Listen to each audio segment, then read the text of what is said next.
नमस्कार दोस्तों, प्यारे बच्चों। आज की वीडियो क्लास है अपनी, वो है राजस्थान की जो प्राचीन सभ्यताएं, उन सभ्यताओं में आज हम दूसरी सभ्यता आहड़ सभ्यता के बारे में पढ़ेंगे। और आहड़ सभ्यता की बात करेंगे कि आहड़ सभ्यता की खोज कब की हुई, उसका उत्खनन कब किया गया, आहड़ सभ्यता कहाँ से निकलती है, तो वहाँ परिवार कैसा था, या ये कहे कि वहाँ जो औजार किसके मिले, कौन कौन सी वस्तुएँ मिली खुदाई में, आहड़ का प्राचीन नाम क्या था, वो सारी चीज़ें हमें आज इस वीडियो क्लास में पढ़ने जा रहे हैं। चलिए बिना टाइम गवाए हम बात करते हैं आहड़ सभ्यता की। आहड़ सभ्यता, आहड़ सभ्यता। और आहड़ सभ्यता की बात करें तो ये अपना है राजस्थान। ये क्या है अपना राजस्थान, ये राजस्थान है। और इसी राजस्थान में ये क्या है, अरावली पर्वतमाला। ये क्या है, अरावली पर्वतमाला। ये अरावली पर्वत, और जो ये चौड़ाई वाला भाग है, यानी कि ये क्या है, चौड़ाई वाला भाग। और इस चौड़ाई वाले भाग के ये पड़ता है अपना उदयपुर। क्या पड़ता है, उदयपुर। उदयपुर। और इस उदयपुर से, यानी कि इस उदयपुर से एक नदी निकलती है। नदी निकलती है, क्या निकलती है, नदी निकलती है। ये देखो नदी निकल रही है। ये नदी है आयड़ नदी। कौन सी नदी है, आयड़ नदी। यानी कि कहाँ से निकलती है, ये उदयपुर से निकलती है। कौन सी नदी निकलती है, आयड़ नदी। और ये आयड़ नदी यानी कि आगे जाकर क्या बनाती है, एक खड्डा बनाती है। क्या बनाती है, एक खड्डा बनाकर फिर से वो आगे निकल जाती है। खड्डा बनाकर आगे निकल रही है, ये आगे निकल जाती है। यानी कि जो ये खड्डा है, इस खड्डे की बात करें तो ये है उदय सागर झील। कौन सी है, उदय सागर झील। उदय सागर झील, ये उदय सागर झील है। और इस उदय सागर झील के आगे जब ये आगे निकलती है तो ये बेड़च नदी में मिलती है। किसका रूप धारण करती है, बेड़च नदी का। किसका, बेड़च नदी का। और ये ही बेड़च नदी आगे जाकर अपना बनास नदी या वन की आशा नदी, वन की आशा नदी, आशा नदी इसका रूप करती है। यानी कि यही नदी, आयड़ नदी, एक खड्डा बनाती है। और इस खड्डे पर एक बांध बनाया गया, उदय सागर बांध। और वह उदय सागर बांध किसके द्वारा बनाया गया, उदय सिंह के द्वारा। यानी कि उदयपुर की स्थापना, उदयपुर हम बात करें, उदयपुर उदय सिंह ने बसाया। उदयपुर किसने बसाया, उदय सिंह जी ने बसाया। कब बसाया था, तो 1559 159 में इसको बसा दिया। किसको, उदय सिंह ने उदयपुर को बसाया। 1559 में इसकी स्थापना की गई उदयपुर की। और हम बात करें कि जो उदयपुर है, यानी कि उदयपुर में आहड़ सभ्यता, उसी आहड़ सभ्यता की बात करें तो आहड़ सभ्यता कहाँ पर है, जिला उदयपुर में। और उदयपुर में कौन सी नदी है, आयड़ नदी। तो हम लिखे उदयपुर। और उदयपुर में कौन सी सभ्यता, आहड़ सभ्यता। उदयपुर में कौन सी सभ्यता, आहड़ सभ्यता। और इसी आहड़ में, इसी जिले में कौन सी नदी है, आयड़ नदी। कौन सी नदी है, आयड़ नदी। आयड़ नदी। और इस उदयपुर में इस आहड़ सभ्यता की स्थापना या आहड़ सभ्यता की खोज की गई थी। उदयपुर में आहड़ सभ्यता की खोज हुई। खोज की बात करें तो 1953 में, कब की बात है, 1953 में। किसने की, तो अक्षय कीर्ति व्यास थे। उन्होंने 1953 में खोज कर दी, किसकी, आहड़ सभ्यता की। अक्षय कीर्ति व्यास, अक्षय कीर्ति व्यास, अक्षय कीर्ति व्यास ने। और इसके जो उत्खनन का काम था, उत्खनन की बात करें तो उत्खनन हुआ था 1955 से 1956। किसने किया, तो CRC अग्रवाल या रतन चंद्र अग्रवाल। और दूसरे व्यक्ति थे SD सांकलिया। ये दोनों व्यक्तियों ने मिलकर किसकी स्थापना की, आहड़ सभ्यता। या ऐसे कहे कि आहड़ सभ्यता की खोज किसने की, 1953 में अक्षय कीर्ति व्यास ने। इसका उत्खनन का काम किसने किया, 1955-56 में रतन चंद्र अग्रवाल और SD सांकलिया ने इसका उत्खनन का काम किया। यहाँ पर जो सभ्यता थी, वो सभ्यता कैसी थी, ग्रामीण सभ्यता। यानी कि इसके जो आसपास वाले जो भाग थे, इसके आसपास वाले जो भाग थे, उस भाग को कहा जाता था अघाटपुर। क्या कहा जाता था, अघाटपुर। यानी कि इस घाट के पास में जो लोग थे उसको क्या कहा गया, अघाटपुर।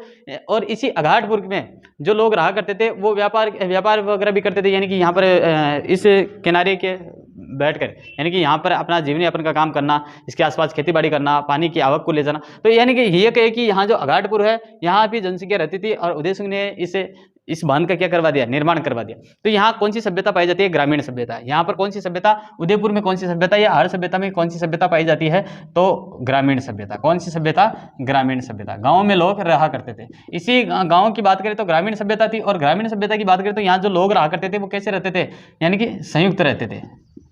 जो परिवार थी वो परिवार कैसे थे, संयुक्त प्रणाली पर आधारित थे। संयुक्त प्रणाली पर आधारित थे। प्रणाली या परिवार कैसा था, तो पितृसत्तात्मक था। परिवार कैसा था, पितृसत्तात्मक। कैसा था, पितृसत्तात्मक। पितृसत्तात्मक, यानी कि पिता का अधिकार होता था, यहाँ माता का अधिकार नहीं होता था। कहाँ पर?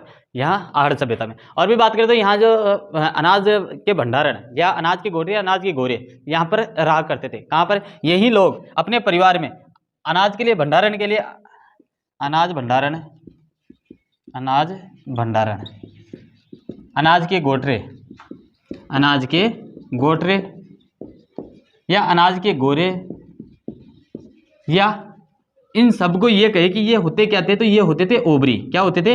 ओबरी। गांव में इसको कहते हैं ओबरी। ओबरी में क्या रखते थे? अनाज रखते थे। यानी कि उस समय आहड़ सभ्यता, यानी कि उदयपुर में जो परिवार प्रणाली थी या आहड़ सभ्यता की जो परिवार प्रणाली थी वो पितृसत्तात्मक थी, और गाँव में अन्न भंडारण के लिए अनाज के गोटरे या गोरे या ओबरे, अनाज के गोटरे, गोरे या ओबरी, ये सब कहाँ होते थे? अनाज भंडारण, ये आहड़ सभ्यता में हुआ करती थी। आहड़ के प्राचीन नाम की बात करें या स्थानीय नाम की बात करें, यानी कि इस आहड़ का जो प्राचीन नाम है, इस आहड़ का प्राचीन नाम, या हम ये कहें कि आहड़ का जो स्थानीय नाम था वो क्या था? स्थानीय नाम। कभी कभार पूछ लिया जाता है एग्जाम की प्राचीन नाम और स्थानीय नाम क्या है आहड़ का, तो ये आपको ध्यान में रखना है, धूलकोट। क्या है? धूलकोट। और इसी धूलकोट का शाब्दिक अर्थ की बात करें कि शाब्दिक अर्थ क्या होता है? शाब्दिक अर्थ होता है रेत का टीला। क्या होता है? रेत का टीला।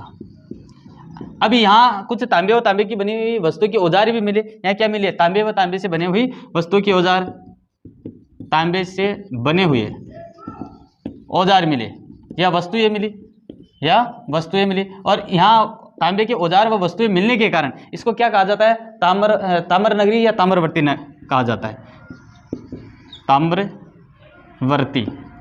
ताम्रवर्ती या ताम्र नगरी कहा जाता है। किसको कहा जाता है? इस आहड़ सभ्यता। अब ध्यान में रखना, यहाँ कंफ्यूज मत होना कि ताम्रवर्ती, ताम्रनगरी, ताम्रजन्य कौन है? ताम्रजन्य कौन है? गणेश्वर सभ्यता। क्योंकि खेतड़ी झुंझुनू से क्या निकाला जाता है? लगातार तांबा निकाला जा रहा है। सिकर के पास में जो खंडेला की पहाड़ियों से एक नदी निकलती थी, कांटली नदी, तो वहाँ की बात करें तो वहाँ पर इसी कारण कहा गया है कि वहाँ ताम्र जननी है, जो जन्म होता है तांबे का जन्म कहाँ पर हुआ? गणेश्वर में। ऐसे मान लेना तांबे की जो वस्तुएं मिली है वो हमारे को कहाँ मिली? आहड़ सभ्यता में। इसलिए इसको क्या कहा गया? ताम्रवर्ती या ताम्र नगरी कहा गया है। किसको? आहड़ सभ्यता को। और यहाँ जो आहड़वासी थे ये व्यापार करते थे ईरान से। आहड़वासी व्यापार करते थे किससे? ईरान से। व्यापार की बात करें कि व्यापार कहाँ से करते थे, तो ईरान से करते थे। कौन करते थे? आहड़वासी। आहड़वासी व्यापार कहाँ से करते थे? ईरान से करते थे। आहड़ का सबसे बड़ा केंद्र कौन सा था फिर व्यापार के लिए? सबसे बड़ा केंद्र, यानी आहड़वासियों का, आहड़ का सबसे बड़ा केंद्र कौन सा था? तो केंद्र था गिलुंड। कौन था? गिलुंड था। और ये गिलुंड कहाँ पर है? राजसमंद में। कहाँ पर पड़ता था? राजसमंद में। आहड़ का सबसे बड़ा केंद्र, यानी व्यापार की दृष्टि से बात करें तो व्यापार कहाँ से सबसे ज्यादा किया जाता था? गिलुंड से किया जाता था, ये राजसमंद में। यहाँ उल्टी तपाई के मर्तबान मिले। उल्टी तपाई के यानी कि घड़ा उल्टा मिला, उल्टी तपाई के मर्तबान मिले। उल्टी तपाई के मर्तबान मिले। उल्टी तपाई के मर्दभांड मिले। और यहाँ बात करें, यहाँ ठप्पा प्रिंट और डाबू प्रिंट। यहाँ ठप्पा प्रिंट और डाबू प्रिंट के भी अवशेष हमारे को प्राप्त होते हैं। कहाँ से? आहड़ सभ्यता से। यानी सूती कपड़े पर छपाई मिली थी। वो छपाई किसकी थी? ठप्पा प्रिंट और डाबू प्रिंट। यानी कौन से कपड़े पर? सूती कपड़े पर छपाई मिली। वो छपाई का अंकन किससे है? डब्बा प्रिंट और ठाकू प्रिंट। अभी यहाँ पर इसके साथ साथ और भी हमारी को चीज़ें मिलती है। पूजा की थाली, धान के प्रमाण, त्रिशूल, ये सब क्या मिले? यहाँ कहाँ से मिले? आहड़ सभ्यता। क्या क्या मिला? देखो, आहड़ सभ्यता से हमारे को त्रिशूल मिला, एक तो पूजा की थाली मिली, और क्या मिला? और मिला धान के प्रमाण।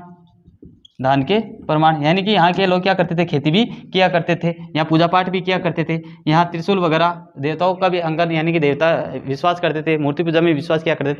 तो ये कौन सी सभ्यता है? आहड़ सभ्यता। और आहड़ सभ्यता या उदयपुर को बसाया किसने था? 1559 में उदय सिंह ने बसाया था। और इसी किनारे उदय सागर बांध का निर्माण भी करवाया था। और हमने आहड़ सभ्यता पढ़ी। चलिए, आज आपको वीडियो अच्छा लगा होगा और ज़्यादा से ज़्यादा लाइक शेयर सब्सक्राइब करना। जय हिंद, जय भारत।